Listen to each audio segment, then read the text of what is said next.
Ka na sa milabaing eternidad hangtod sa umalabot nga eternidad. Ano oh. Kana.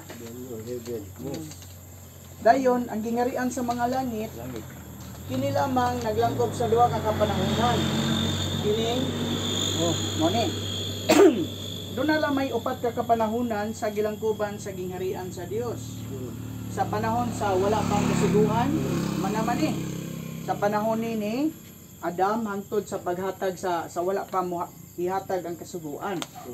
Ikaduha nga kapanahonan, panahon sa kasuguan, sa panahon ni sa paghatag sa kasuguan, o panahon sa unang pag-ani sa atong Ginoo. Ikan sa unang pag-ani sa Ginoo, hangtod sa ikaduha nga pagbalik mo ning panahon sa grasya. Or panahon sa iglesia, mo ning panahon nato karon. O katong pagkahimugso sa atong Ginoo, hangtod sa ikaduha niya nga pagbalik kay wala pa man sila balik na apat na dinhi. Unya dunay gitawag og laing kapanahonan nga panahon sa gingharian nga usa ka libo ka tuig.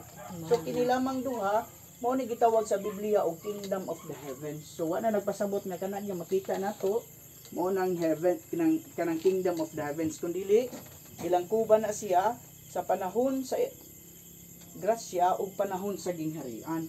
So karon ang panahon nato mga igsuon naapata dinhi sa panahon sa grasya.